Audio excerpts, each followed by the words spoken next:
Hello అండి. చాలామందికి recipe తెలిసుండదు. ఇదైతే పాత చింతకాయ తొక్కు. మా మమ్మీ ఇయర్లీ వన్స్ పెదమ్మ వాళ్ళ ఇంటి దగ్గర చెట్టు నుండి కాయలు తెంపి ప్రిపేర్ చేసి పెడుతుంది. నేను వెళ్ళినప్పుడల్లా ఒక డబ్బా తెచ్చేసుకుంటాను. ఇలాంటి మరిన్ని వీడియోస్ కోసం నా ఛానల్ని అయితే సబ్స్క్రైబ్ చేసుకోండి. దీన్ని కొంచెం తీసుకొని పులిహోర ఎలా ప్రిపేర్ చేసుకోవాలో చూపిస్తాను మీకు ఇప్పుడు. వితౌట్ లెమన్, వితౌట్ చింతపండు గుజ్జు, ఓన్లీ దీంతోనే చూపిస్తా. మనకు లెఫ్ట్ ఓవర్ రైస్ ఉంటుంది కదా, అది తీసుకోండి. లేదంటే అప్పుడే కుక్ చేసిన రైస్ అయినా తీసుకోండి. ఇక దాంట్లో ఈ తొక్కు కొంచెం వేసి అంతా మిక్స్ చేసుకోండి చేతితో.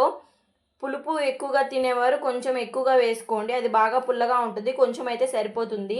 దాంట్లోనే టర్మరిక్ అండ్ సాల్ట్ వేసి ప్రిపేర్ చేసి ఉంచుతారు. లిటిల్ బిట్ సాల్ట్ వేసుకోవడమే, ఇంకా ఏమీ వేయాల్సిన అవసరం లేదు. దాంట్లో ఉన్న గింజలు తీసుకుంటే చాలు. అంతా కలిపి పక్కన పెట్టేసుకొని పోపు అయితే ప్రిపేర్ చేసుకుందాం. కొంచెం ఆయిల్ వేసుకొని ఆవాలు, జీలకర్ర, శనగపప్పు, పల్లీలు అన్నీ వేసి ఆనియను, మిర్చి, కరివేపాకు యాడ్ చేసి మొత్తం ఫ్రై చేసుకోవాలి. ఇంకా మీ ఆప్షనల్ జీడిపప్పు ఉంటే వేసుకోవచ్చు, బాగుంటుంది.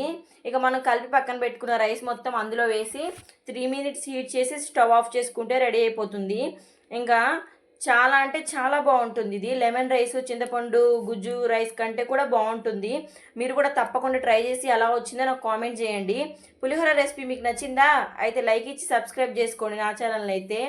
ఇదైతే పిల్లలకైతే పెట్టేవాళ్ళు బాగా తింటారు పాతకాలంలో ఇష్టంగా.